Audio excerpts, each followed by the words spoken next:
Now, Kristy, I got to be honest with you. Okay. I want you to go back and tell us, where'd you grow up? So, I grew up in a suburb of Chicago. Uh-oh, the Windy City.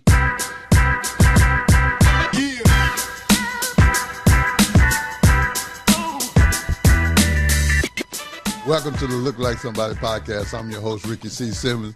Man, I'll be real honest with y'all. I need a favor before we get started because I got a great guest, but I need y'all to hit that subscribe button. We're trying to get this message out to as many people as we can. So please hit that subscribe button. And for those of you that already have, I really appreciate it, and it's never taken for granted. But today, I got a guest that I'm very excited about. I want you guys to just pay attention because very interesting story. Kristy, welcome to the show. Thank you, Ricky. I'm glad to be here. Well, Kristy, first of all, I do this with all my guests because I really don't take things for granted. Mm-hmm. I want to say thank you publicly, and I want to have it on record that I'm saying thank you. Oh. Yeah, because you are a very busy person, as we're going to find out. And you carved out some time to do the show. And plus, you drove up from Lincoln. We're in Omaha, so I appreciate that. Oh, yeah. Now, Kristy, I got to be honest with you. Okay. I want you to go back and tell us, where'd you grow up? So, I grew up in a suburb of Chicago. Uh-oh, the Windy City. And I didn't move to Chicago proper, being in the city of Chicago, until my early 20s. Okay. So you was in the suburb of Chicago. Mm-hmm. Was that a good experience, bad experience? Tell us about it. Oh, it was fine. I mean, it was just, I'm a preacher's kid, and so a lot of my time was spent as a child in church, doing church things, and then it was school, and so I got really involved with singing at an early age, and so that took me to being away a lot on the weekend singing or spending time with family, which it would be mainly my mother's side, but my dad's side too. So when you say a suburb of Chicago, so it was the south suburb of Chicago called Harvey, Illinois. Okay, because I got family in Chicago, and they grew up mostly in Maywood. Yeah, Maywood is west. Yeah, and Chicago. And then they took me into the inner city, and I was like, hey, wait a minute. Well, it's the west side. West side of Chicago has a whole different momentum. Yeah, well, I'll be honest with you. I don't know a lot about Chicago other than my family that's there, and that's my dad's side of the family. Okay. Man, my cousin Sue, big shout out to cousin Sue, cousin Crystal. I got to give a shout out to all of them. They'll get mad at me. I know that. Hi, cousins. Cousin Reggie. But anyways, I think what I remember the most was cousin Sue was taking me, just showing me around, and I said, I want to see all of it, the good, the bad, the ugly. And she took me on this street called Madison Avenue. Yes. Oh, my goodness. Yeah. That kind of got my undivided attention to what Chicago is like. Yeah. So when people say they're from Chicago, that's the first image I have in my mind. Yes. But growing up, you said you were in a spiritual household, basically. Yes. Now, what was it like for a person that grew up in that type of environment, in that household? What was it like for you when you went out in public, though? I mean, because everybody wasn't thinking like you're thinking. Yeah, it was the 70s and 80s, and so people were normally, they were fine. I mean, and being in school and having to wear, my father didn't like my sister and I wearing pants, and so we had to wear skirts and dresses everywhere. And so we were known in school for being like the holy rollers, or like, these are, why are y'all wearing skirts every day? So it was that type of thing. Yeah. So, I would say being outside, people knew who we were, and it wasn't necessarily a bad thing, but a lot of people just didn't understand the culture back then of church life or religious practices, I would say. And that's, unfortunately, that's just reality. Yeah. And I totally get it. I think my biggest thing is, as a society, I think sometimes we spend way too much time on this prejudging thing, and I haven't known you very long, but what little bit I know of you in your adult life, you seem like a very down-to-earth.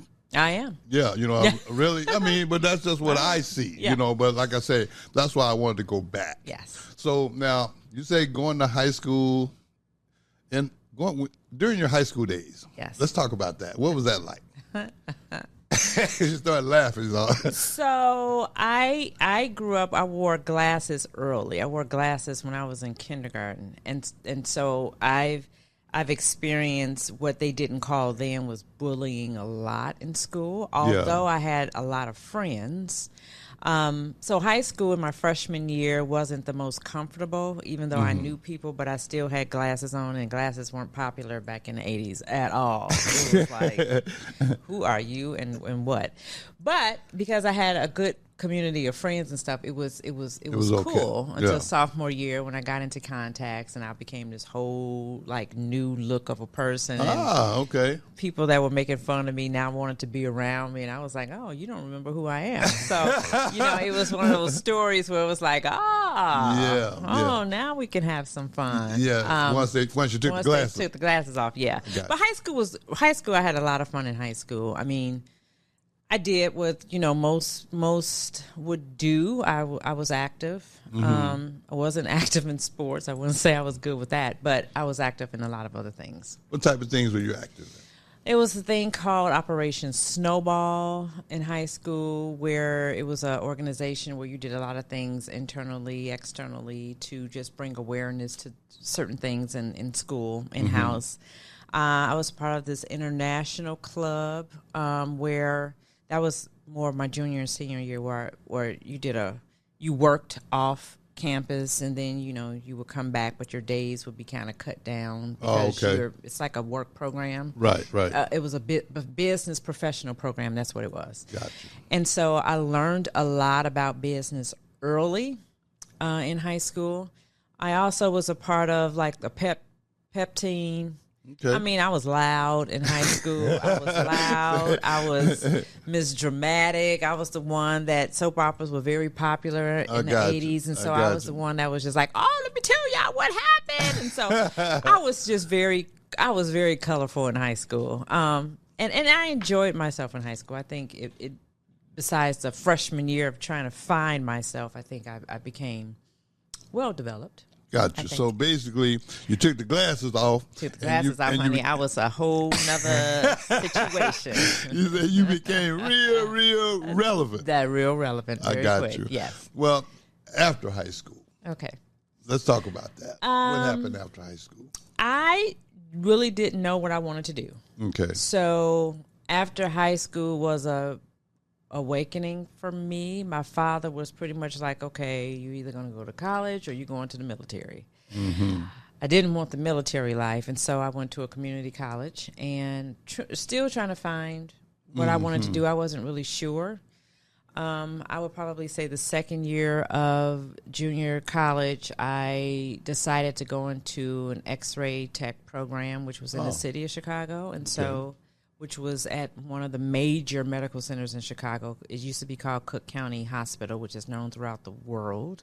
Okay. And so I did that. That was challenging. That was different. That was great. Met a lot of wonderful people. I had to move to Chicago. Actually, I moved to Maywood to stay with my cousin so I can get Big shout out to Maywood. Yes, I could get to Cook County Hospital.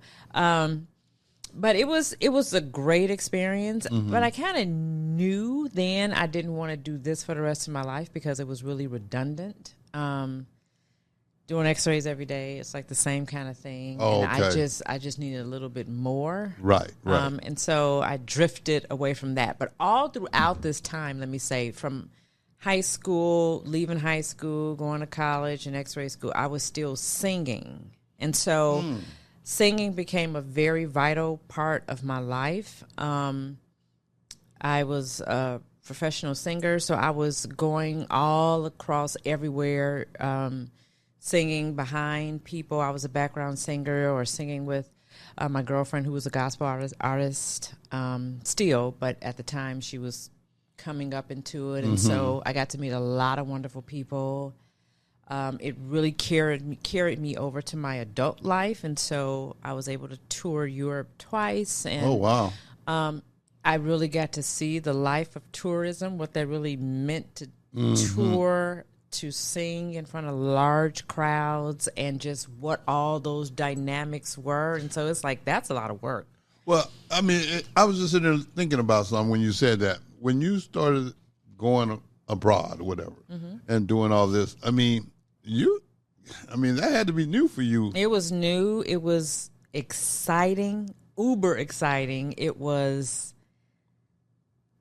everything, because you were considered, at that time, we were considered ambassadors of the United States. And so that lended you certain perks. Yes. And so to sing and then to have restaurants closed down for you so you can eat. I mean, we had a very tight schedule. We were being toured with some of the greatest and affluent people in those particular areas and towns. And it really, you just really got to see a lot of that life. You know, I was just thinking, tell me about this part.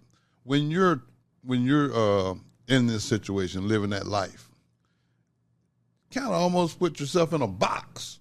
I mean, seems like to me, because you know, like you say, I noticed you said something about closing down restaurants just so you can eat. Yeah. So in other words, you just couldn't walk around. You're considered a celebrity. Right. So you can't just walk around and you can walk. You could walk around because the greater people don't really know who you are. They know that we're tourists. They just don't know what we do. I got you. So you can walk around with chaperones, I would say. Yeah. And you can, do different things, shop and do all of that. But there was somebody always kind of had an eye on you. Yeah, absolutely. Yeah. And, we had interpreters because, you're going into a different place. So, people have to interpret. But your schedule is so set, it's you just have to do things in a certain window. Yeah. But I also got to see culture. I got to experience various people's cultures and how they're living, how they're eating, and how things are kind of smaller, more narrow, like elevators. They're smaller in certain countries than in the U.S. And I just love the fact that I'm was a part of areas where the U.S. wasn't even established. It's just like you really got to see. How were you treated? Were you treated when you was abroad like that? Were you treated? We were treated very well. Good. Yeah, I've heard those stories before, about people when they leave the country, they actually get treated really well. You were treated very well. And some of them assume that you know people. So if we're talking 90s. And so the Bulls were very hot, very popular. Michael Jordan was a world-renowned celebrity athlete. Right. And so when they found out, people find out that you're from Chicago, Michael Jordan. They assumed that we knew Michael Jordan. I'm like, no, don't know. We know who Michael he Jordan. is. We know who he is. We go to games, but no.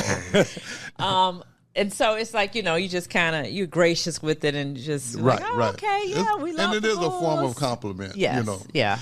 And the fact that they were just being hospitable. Yes. I think that to me is very important because, man, as we talked about a little bit before the show, people don't have to be nice. No. Yeah. So you was treated very well. Very well. Now, you did this for how long? I toured twice, so it was a month each time. Okay. And that was, and the crazy thing when I think back on life, I wonder, people always ask you, do you have regrets? And I think the one regret I have is I should have took this guy up on staying there and singing. Oh, okay. You had an opportunity. I had an opportunity to do that, and I didn't. Okay. And I should have. I think I would have had a much different life. Yeah, well, that's okay. I mean, we all have things that we wish we could redo, so that just makes you normal. Yeah, that makes true. you a human. That's true. Now you come back, and I know that you probably still got the skill set, but you chose to do some other things. Yeah, so I was very active in my adult life, and that's in my 20s. I mentioned I moved to Chicago proper, so I was actually in Chicago. Okay. On the East End, South Shore area, which was I think I want to say it was a block from the lake. So I was there sang for a greater part of my adult life until seminary in 2017. I had gotten degrees since then, education degree, a business degree, and I was just interested in getting an exit degree, which was more of a doctorate, and I was talked into going to seminary based off of my subject matter when I wanted to study. Anyway, wind up going to McCormick Theological Seminary, and that changed my life. And so I knew that when I was in seminary, I couldn't do all the things that I wanted to do. And so one thing was singing. I was over the music ministry at that time at my church, and I really gave all of that up so I can solely work full-time and also be a part of seminary, be as present as possible with that. When you went into that, the seminary part, what was the goal? The goal was to get some questions answered that I had for years. And I felt after being there, the seminary would do that. And it did. It answered a lot of questions that I had in my head about just different things in a way of religious organizations and how that came about. And so I learned, and I also came to the notion of I see myself, I see this as being a calling to being here, and two, it just reshaped my life on what I wanted to focus on, which more so was people in leadership and people who wanted to, I was really concerned about more so clergy, pastors, and how they took care of themselves, or greatly how they did not. Oh, wow. Okay. And so that became an interest. Women leaders became an interest. And so I wanted to dig more into that, and I did. And I majored in pastoral care, which looked at really taking care of leadership in the church and what that looked like. I got a question. Have you ever run into the fact that a lot of times, and this is just a question that I'm not sure of, but I'm curious about, being a female in leadership. Mm-hmm. Did you ever run into any obstacles like that? Like some people, maybe men, felt like you shouldn't? Did you run into that at all? I don't know if I never ran into a man that felt like I shouldn't, but I have run into men that wanted to take advantage of the fact that I was a woman. Gotcha. Okay. Yeah. Okay, I got you. But no, I was just always curious because I've heard stories, like. Mm-hmm. You do have those. Yeah, a lot of people or pastors that I've heard of, they would make little comments like, a woman's place is not to be the pastor. Oh, you're talking about leaders in church? Yes. Oh, well, from the church perspective, I'm sorry, I thought it was more of the other side. No. But from the church perspective, you do have some that carry this misogynistic, this male presence of this is our position, this is where we need to be, and you do minimal. Yes, I have ran into a lot of those. Ran into that. Yes. I mean, I've heard that from different people and not knowing for sure, and it's kind of a question that you really don't want to ask people because sometimes everybody has a different experience. Yeah. And some of them are not so pleasant, and they may not choose to discuss it. But I was just curious because you seem to have a very, very serious understanding of who you are. And sometimes that can come across, to people that are not accepting. Yeah. That can come across in a bad way. Yeah. Arrogant or conceited. I'm trying to say it nicely. Full of herself. Yes. Oh, yeah. But absolutely. See, I call it self-confidence. Yeah. And that's the way I look at it. But unfortunately, I'm only one person. So a lot of people will look at it totally different. Well, Ricky, if people don't know who they are, they're going to automatically have this impression of others, and that's the sad part. If people knew who they were, they will understand when they meet somebody that knows who they are. Right. Yeah. And to me, I'm glad to hear you say that because first of all, we're all humans and we're all individuals. And I personally believe that the reason why we're individuals because we're all a little different. I know there's such thing as identical twins. I get it, but even they're different. They're different. Yeah. Right. So I like to respect people for who they are. Yeah. Whether I understand or agree is irrelevant. Yeah.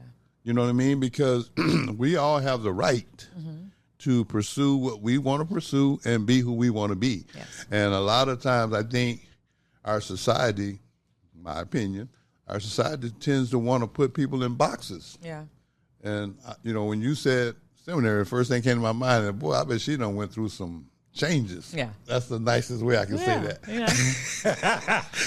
But, I'm not afraid to speak up. I've always been a person that spoke for injustices, and if something is not right or something is not fair, especially if it's challenging, if it's coming against me in a certain way, yeah, right. then I do know how to stand up for myself and that, check it. That, to me, is very important because a lot of people feel like they can't do that. Yeah. And I've talked to people with that mindset that, this is what it is, and I just got to be okay and figure out a way to survive. And even though I don't totally understand it, I respect it because people do what they have to do. Yeah. I get that. But that was never your case. No. I had to grow into being that person that could speak up and know that it's okay. But I did experience for a long time what I would call voicelessness when it comes to women. And because we go through so much, we have so many obstacles a lot of times. Right. That we just feel like, what's the use? And let me just shut up and let me just not say anything. And so you have to, it's work that needs to be done to get you from out of that and for you to recognize that what you say is important and who you are is important. Right. And so once that gets developed, and a person would be more apt to speaking up. Speaking their truth. I think that's important, and not just for you, but for everybody. Yeah. I mean, because I never like to assume anything. Yeah. And I think sometimes we assume things that may not be the smartest way to go. I mean, where we are given a voice, use it. Yeah. Yeah. I mean, they either accept it or not. Why assume? Yeah. Just ask the question. You know what I mean? It's better to just ask it than just sitting and think and create a whole story in your mind of the what ifs and I think. Yeah. No. Well, I think that's a very special skill set that you possess. Everybody don't possess. And we had talked a little bit before the show. Yes. Speaking of, and I was I think the subject was negativity. I'd like to talk about that a little bit because you have dealt with your share of it. Yes. I'm sure. What you actually looked up something while we were. I did. I was trying to figure out how often does a person think negatively on a daily basis. Right. And one research I looked up, it said 11 times a day, but for the majority as a percentage, it's 80%. Of our minds think negatively. 80%. 80%. So that's not lending a lot towards positivity. And you and I were talking about this. We were talking about you do a lot of work. You are wonderful when it comes to having a positive mindset and who you choose to be around and why.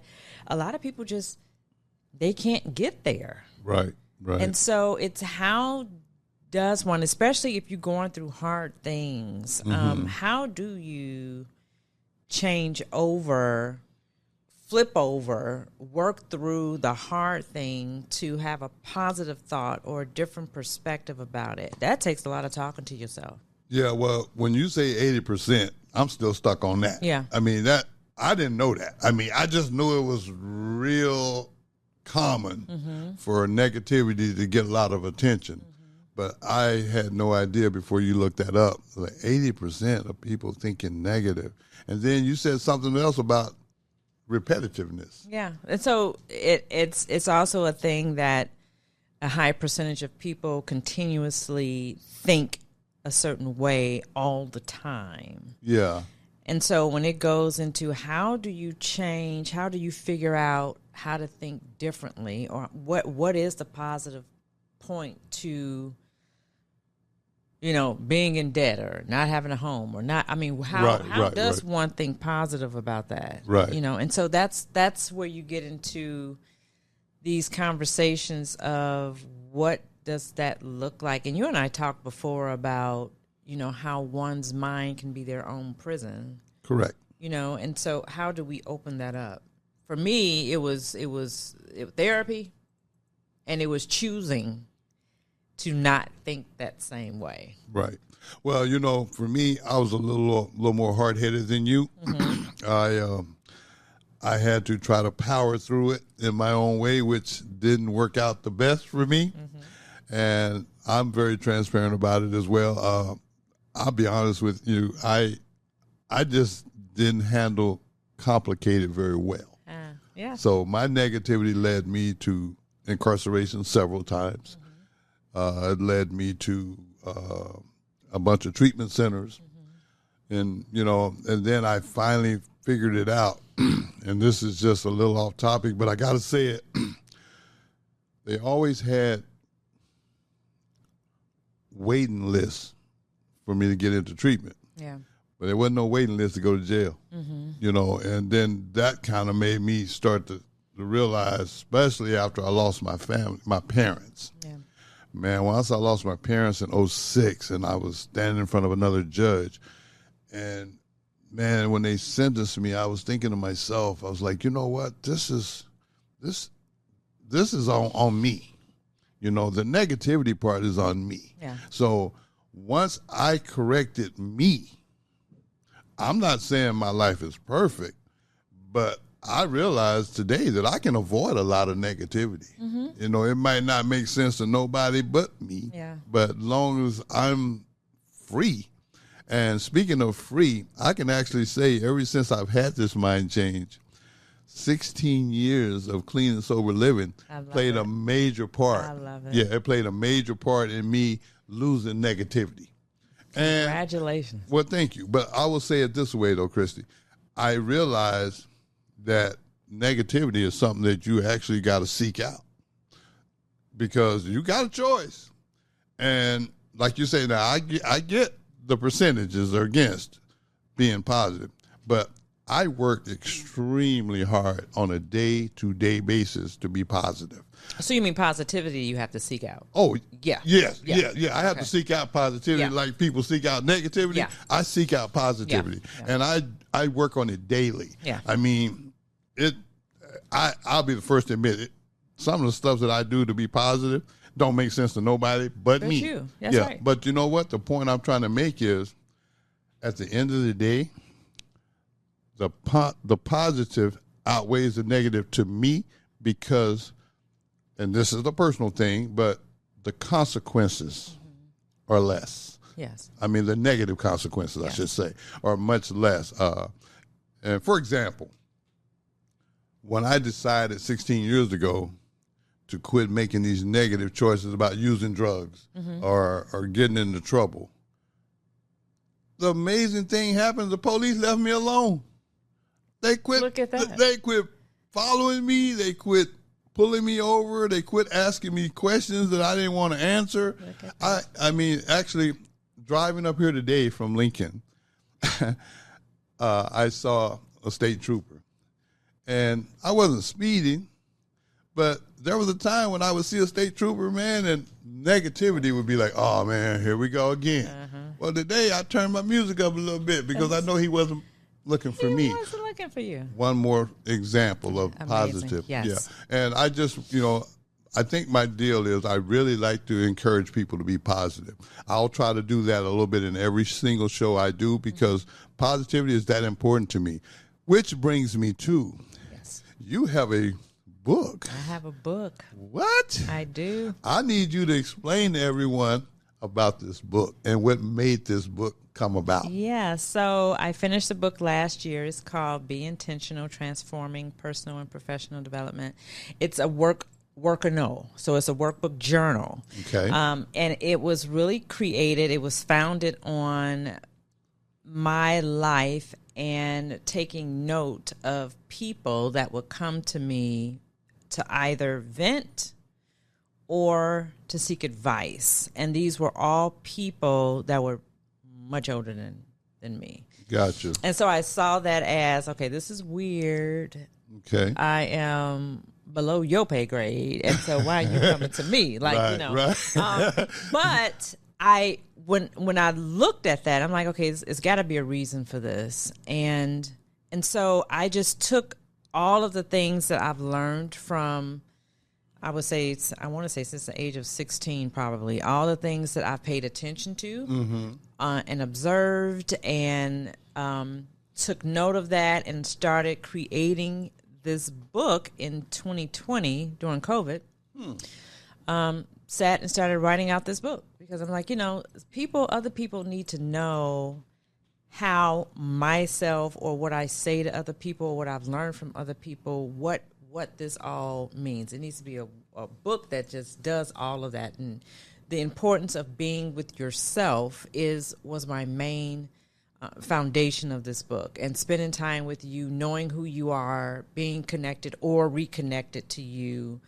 So it starts off that way. The theme is what you need to stop, drop, and roll out, which came from the fire department back in the 80s when we did that whole thing. If your body's on fire, this is what you do: stop, drop, and roll. That was the whole thing, the drill that we had to do in school. And so God gave me that concept, and I used that concept to look at, what we need to stop in life. Why do we need to pause?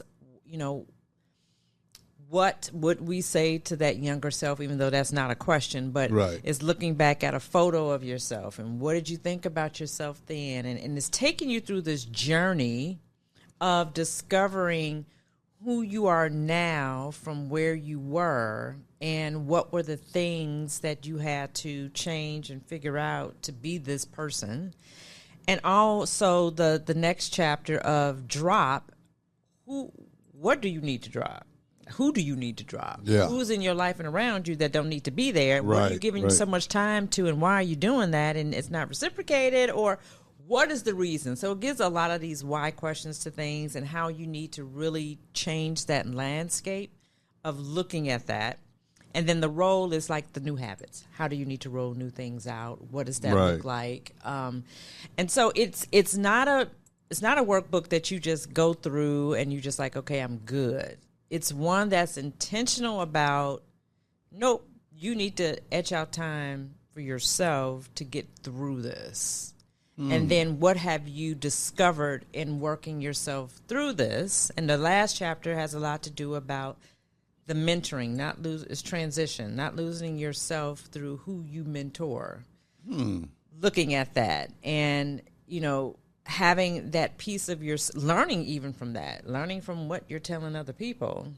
Why is that important, and why are you saying that? And so it's a really good comprehensive workbook journal that's been created that I celebrate anyone who gets it and get through it, because it's a process. Well, I'm going to say I got me an autograph copy, so I know that's right. I'm feeling very blessed and very fortunate. But, I want people that would be interested, we'll put it in the notes as well, but I'd like for you to verbally share how can people get your book? Yeah, you can get it from Amazon. You can also get it from my website, which is KristyGoodwin.me, Kristy with a K, ends in a Y. And you can also email me. If you email me, then I could just tell you how you can get it that way. So and your email? My email address is Kristy@KristyGoodwin.me. There you go.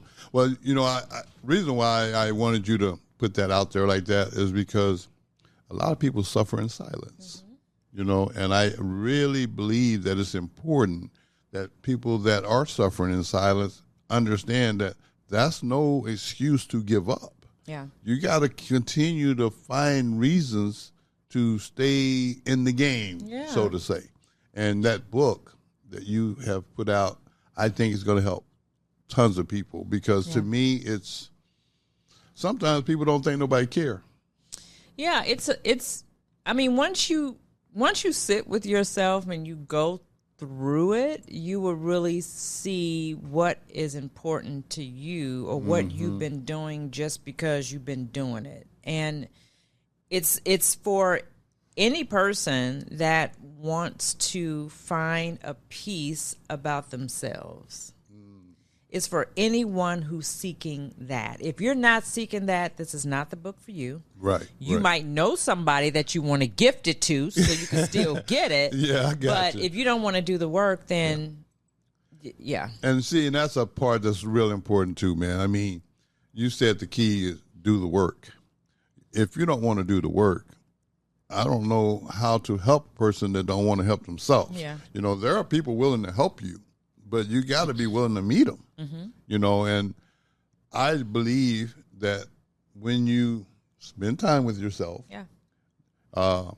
whether it's by choice or by force, and I'm speaking personally now. I mean, I never was that guy that was going to spend time with myself, but I'm a firm believer in God. Yeah. And I feel like God made it possible for me to figure out a way to spend time with myself, and it just happened to come through the form of incarceration. Yeah. You know, but you know what? Whatever it took, it took. Yeah. But the one good thing that came out of it is I'm better for it. Yes. You know, a lot of people will look at incarceration as a bad thing. I'm not saying go get locked up. No. I'm saying for me personally, that has transformed me into who I am today. I travel all over the country speaking.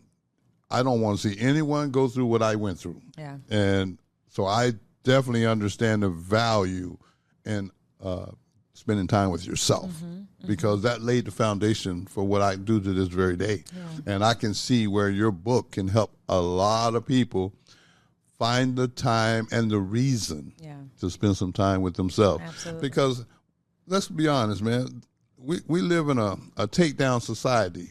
And a lot of times people just want to be people pleasing. Yes. And that people pleasing will make you forget about you. That's right.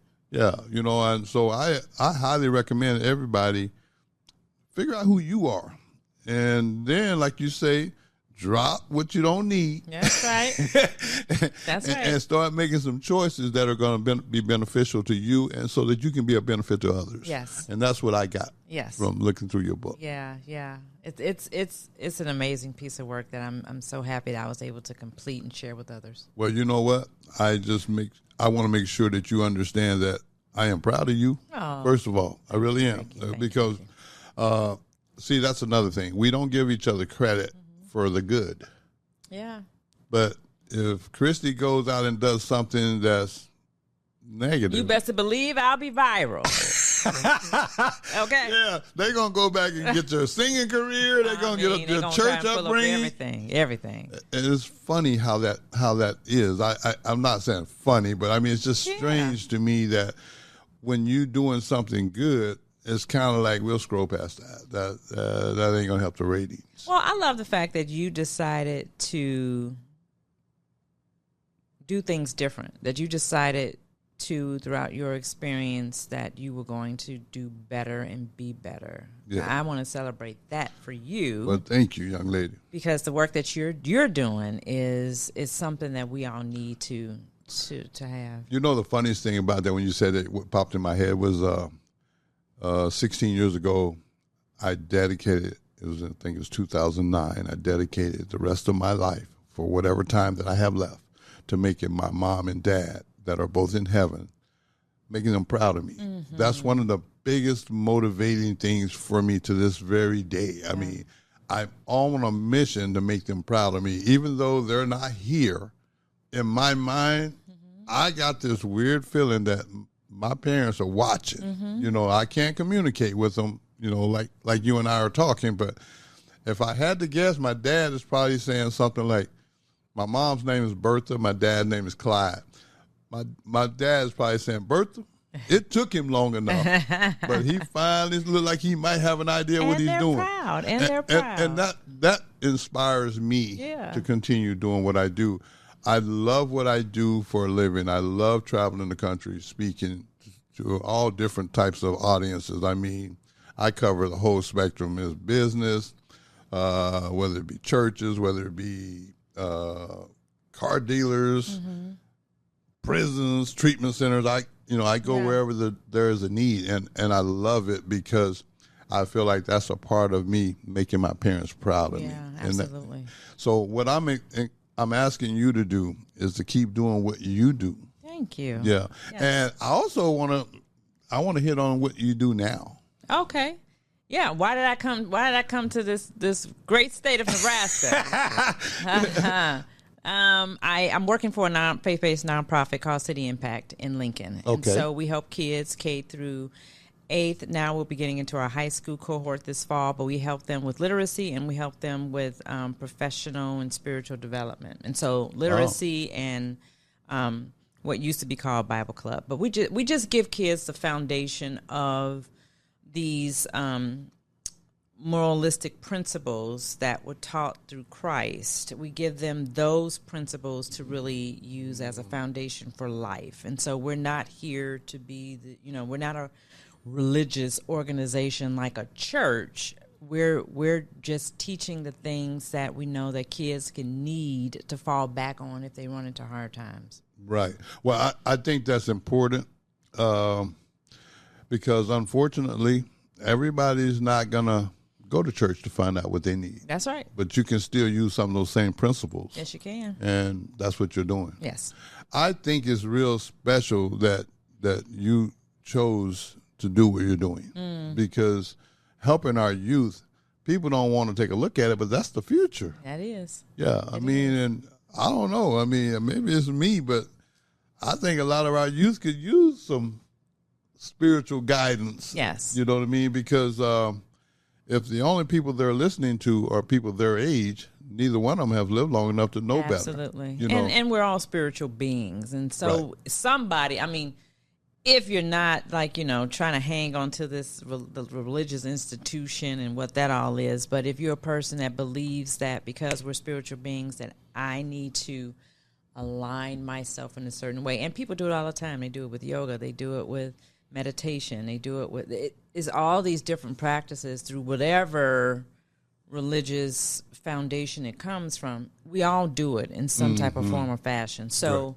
it's just giving those opportunities, like you said, because and really having a place to come to that if they do have questions and they're going through hard things, that they can trust that we will be able to guide them through that. You know, I just thought about something we were talking about earlier. It applies to what you do now, the repetitiveness. I mean, if negativity is repeated constantly, well, what you're doing is repeating positive constantly. Yes. So that gives the kids the opportunity to make a choice. That's right. And to me, that's important. It's better to have a choice than to have no choice. Right. That's what I mean. That's very important. Yeah. So I'm just going to say, please keep doing what you're doing. Well, thank you. I'll do my best. Yeah, please. So the move to Nebraska. Yes. What was that like for you, though? It's like a Lifetime movie. A Hallmark movie.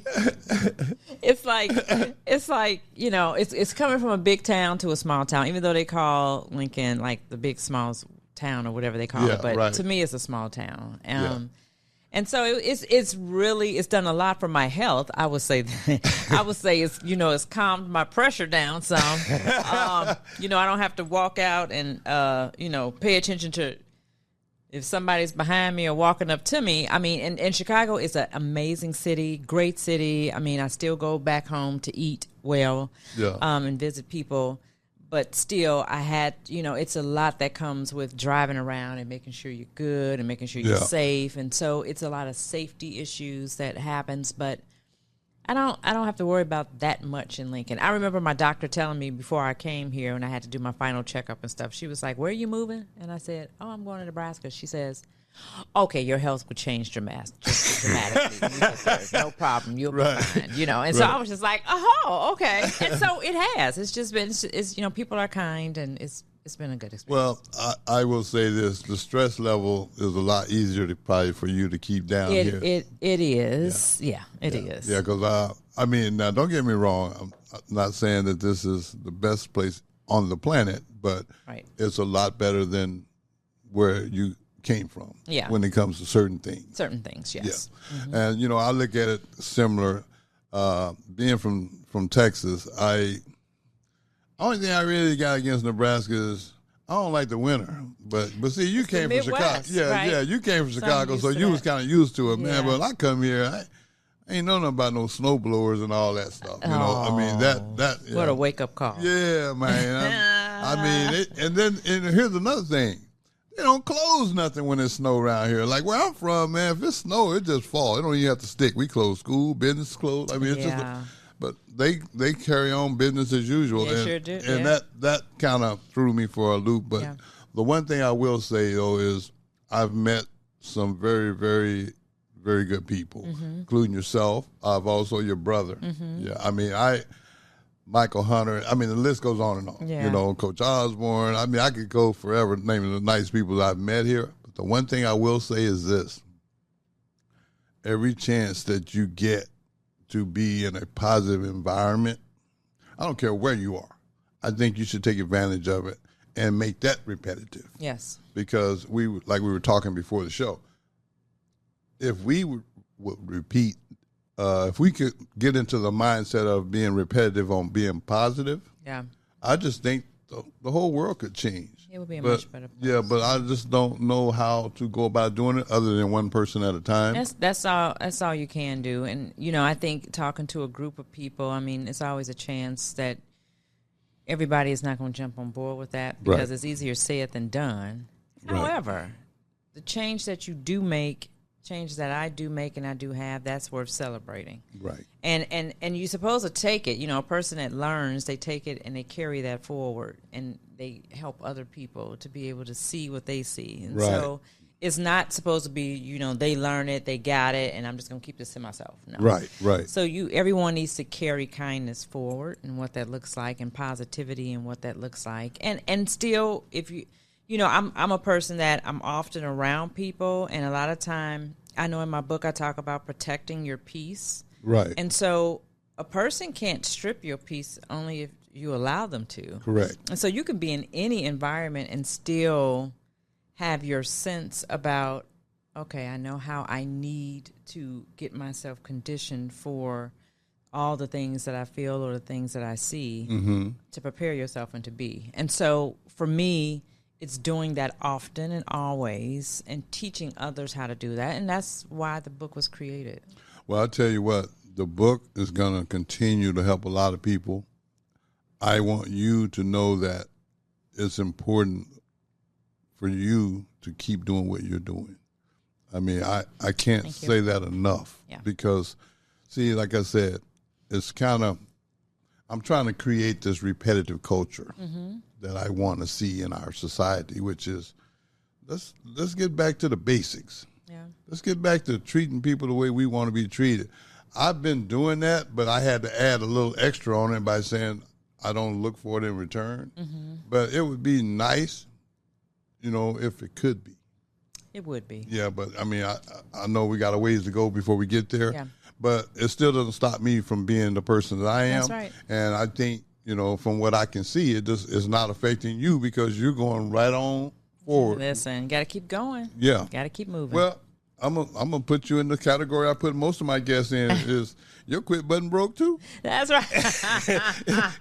You don't know how to quit either. So. Oh, I know how to listen. I know how to shut things down and take a rest. Like I just came off of a spiritual retreat a couple of weeks ago, Memorial's weekend, 4-day silent retreat, and it was just amazing. So I know how to do what I need to do to keep my cup full. Yes. And my book talks about that too, Ricky. You got to get to that chapter. I'm getting there. Keep yourself full so you can be able to continue the work. And so I don't deny myself time to breathe and. I think that's important. And, and when I make that statement, your quit button's broke. Yeah, I know. I'm just being funny. I know you're being funny. I'm being funny, but the point I'm trying to make is. You have to do these things. That's right. Like take the retreat. You have to do certain things so that your quit button will stay broke. That's right. Because quitting is not an option. No. Yeah, I mean, I don't understand the value in quitting. Quitting, to me, kind of falls into the same category as negativity. I ain't trying to hear that. You know, we ain't quitting. I mean, I think it's important that everybody knows that they're important. And everybody is valuable. Yeah. And I don't think sometimes our society, we do a real good job of letting everyone know that. We'll grab a handful of people, maybe a celebrity here, a celebrity there, and put them on a pedestal. But everybody's important. That's right. And back to your book, I think that book of yours is going to help a lot of people that may not feel that they're important. Right. They can find it. Right. And I just think that's important. So very, very, very, very excited about where you're going with this book. Yeah. I also want to know this, though. Okay. Curiosity has got me going today. What is next for Kristy?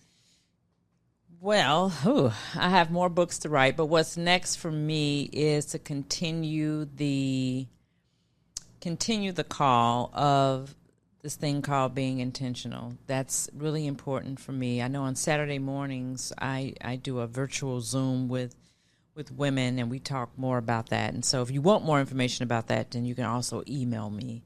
But to speak more about it, to have more workshops, to break the workbook down for people that need help in getting through it, and also speaking and just making that my platform of where I come from in my life, and also looking at what it means to just have a certain peace. That's just, and I'm not saying my life is perfect. Yeah, it's I got not. you. I'm not saying that I don't go through a lot of challenges. I'm not. But to have peace throughout all of that is rich. Peace is priceless. Yeah. That's just my personal opinion. A lot of times, people will take peace as being boring, because you're not in the center of all the action.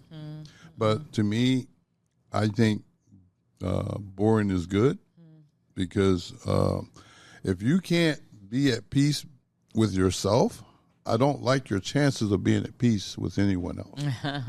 I mean, to me, that's just my opinion. Again, I share my opinion because I want people to just understand that I'm not right always. I get that. Yeah. But it's at least giving you another way of looking at things. Yeah.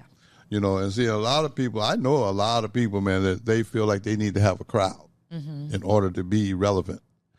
Well, I mean, maybe that is a good thing for some people, but it's not for everybody. Right. And that's kind of why I call myself a loner that knows a lot of people, because I'm comfortable with Ricky. Okay. It took me a while, but I finally figured out that I don't need a crowd to have fun. And I think that's something that's overlooked when you're looking for peace and happiness. Negativity seems to come mostly when I'm around a bunch of people that I don't really know. Okay. You know what I mean? You want to be nice and all that, I get it, but sometimes when you're around a lot of people that you don't know what their energies are. You don't know what their motivations are. Yeah. So, and let's just be real, there's a lot of people just don't want to be happy. Yeah. Okay? And then they see a person like yourself that's positive and upbeat, and instead of saying, I would like to have what she has, it's like, what's making her? Is that real? People want to question stuff. Yeah. So I always encourage people to understand that you're first. Absolutely. Yeah, self-preservation is like the first law of nature. That's right. You got to make sure you're good before you can make sure anyone else is good. Yeah. And I think that book of yours is going to help a lot of people see that. It's called the Be Intentional Movement. There's a movement behind it. Listen, it's a movement. Share your email one more time. Kristy, Kristy, at KristyGoodwin.me. .me.